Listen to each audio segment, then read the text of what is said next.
Hello साथियों, welcome back to my YouTube channel. मैं हूं सविता। तो कैसे हो आप लोग दोस्तों। आज की क्लास है बीएड फर्स्ट ईयर के paper first knowledge and curriculum की, जिसमें आज हमारा टॉपिक होगा यथार्थवाद या रियलिज्म। आज इस क्लास में हम जानेंगे कि रियलिज्म क्या है, यानी कि यथार्थवाद के बारे में, इसका अर्थ, परिभाषा, स्वरूप, इसकी उत्पत्ति, सारी चीज़ें इस टॉपिक के बारे में कवर करेंगे। तो आप लोग इस वीडियो को बिना स्किप किए एंड तक देखिएगा, जिससे आपका ये टॉपिक अच्छे से कवर हो जाए।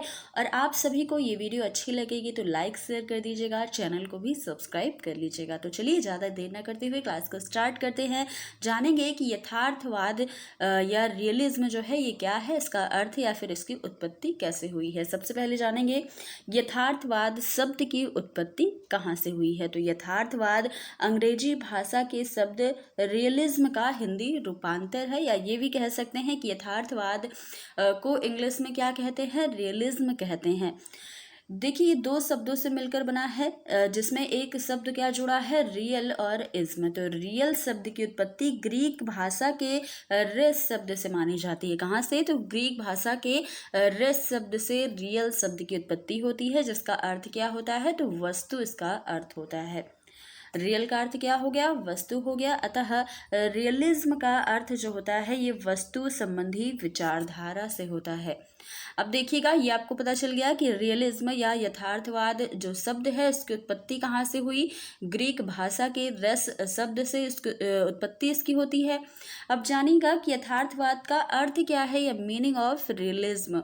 यथार्थवाद वस्तु के अस्तित्व संबंधी विचारों के प्रति एक क्या है, एक दृष्टिकोण है या फिर एक विचारधारा है, जो कि प्रत्यक्ष जगत को ही सत्य मानता है। यानी कि जो रियल है, इसके नाम में रियल छुपा हुआ है, तो जो चीज़ रियल है, जो प्रत्यक्ष है, उसी को यथार्थवाद सत्य मानता है।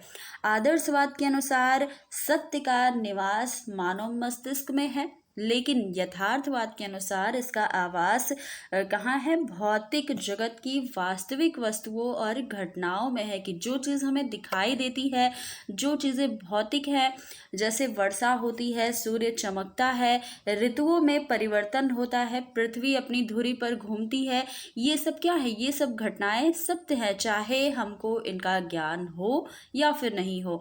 इस दृष्टि से यथार्थवाद क्या करता है, भौतिकवाद पर आधारित है।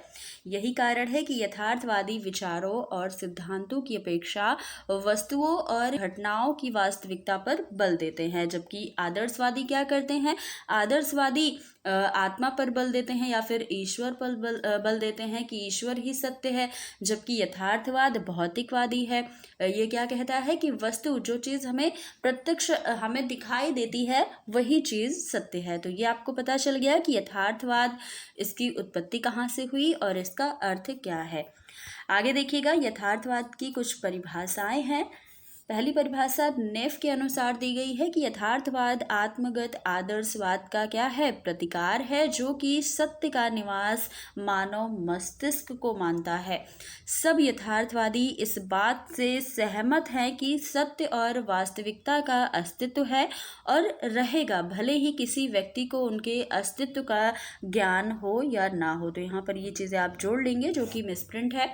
तो ये एक परिभाषा है। आगे देखिएगा, ब्राउन के अनुसार परिभाषा दी गई कि यथार्थवाद का मुख्य विचार यह है कि भौतिक वस्तुएं या बाह्य जगत के पदार्थ जो है वो वास्तविक है, जो चीज़ें हमें दिखाई देती हैं वह वास्तविक है और इनका अस्तित्व देखने वाले से अलग है।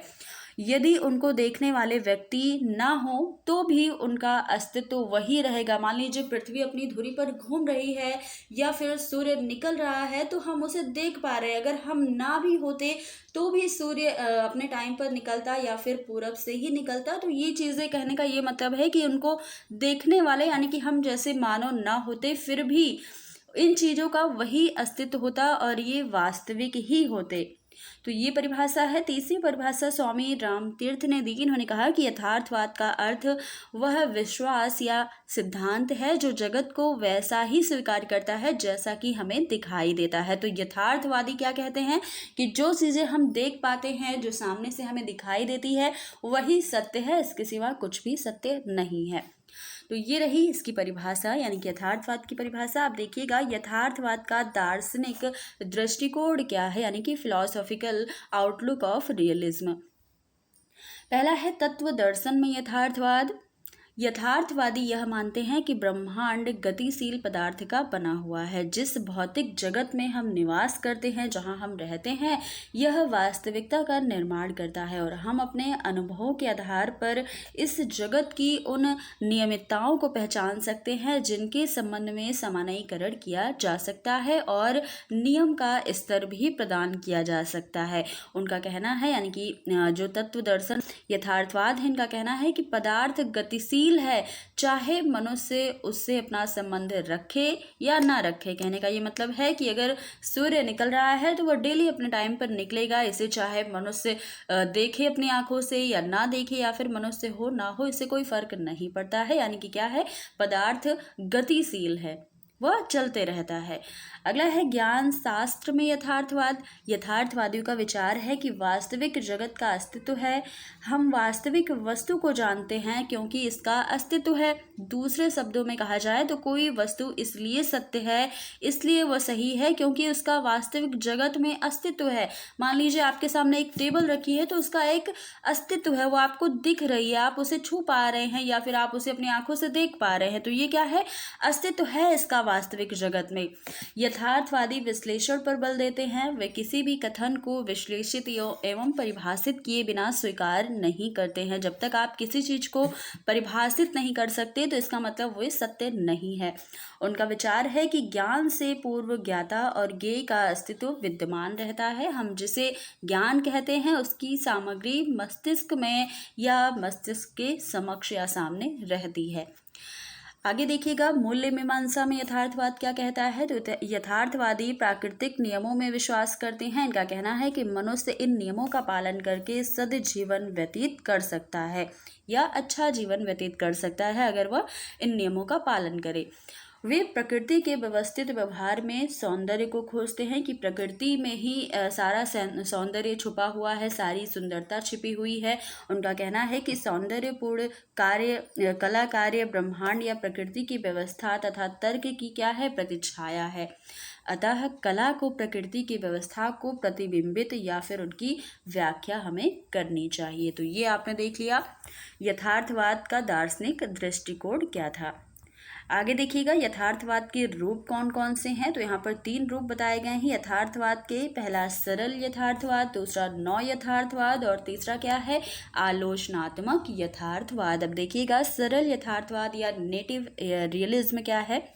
यथार्थवाद का यह रूप अति प्राचीन काल से चला आ रहा है और मानव अपने समक्ष या सामने की वस्तुओं में विश्वास रखता है। यही इस रूप का प्रमुख आधार है और इसी विश्वास के आधार पर मनुष्य अपने सामाजिक और सांस्कृतिक रीति रिवाजों का निर्माण करता है।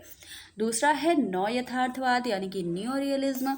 नौ यथार्थवाद का विकास एक नियोजित दार्शनिक संप्रदाय में हुआ, यानी कि प्रॉपर इसका प्लानिंग करके इसका क्या हुआ है, संप्रदाय में इसका रूप विकसित किया गया है। इसके विकास में विज्ञान ने बहुत सहयोग किया।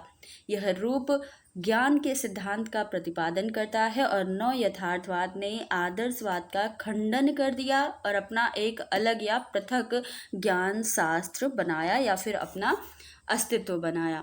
ये है नौ यथार्थवाद, जहाँ पर लोगों ने मिल करके एक योजना या आप कह सकते हैं नियोजित संप्रदाय बनाया जिसमें यथार्थवाद को और अच्छे से विज्ञान के साथ विकसित किया। अगला है आलोचनात्मक यथार्थवाद यानी कि क्रिटिकल रियलिज्म। यथार्थवाद के इस रूप का विकास नौ यथार्थवाद की आलोचना के कारण हुआ है। यह रूप इस बात में आस्था रखता है कि ज्ञाता का मन जब बाहरी विचारों या बाह्य विचारों को ग्रहण करता है तब बाह्य वस्तुओं से संबंधित ज्ञान प्राप्त होता है और यह भी अन्य रूपों की भांति बाह्य वस्तुओं को अपना स्वतंत्र अस्तित्व मानता है। यहाँ पर देखिएगा जे पारमोर ने कहा है कि आलोचनात्मक यथार्थवाद सरल यथार्थवाद तथा आत्मगतवाद के बीच का क्या है, एक समझौता है।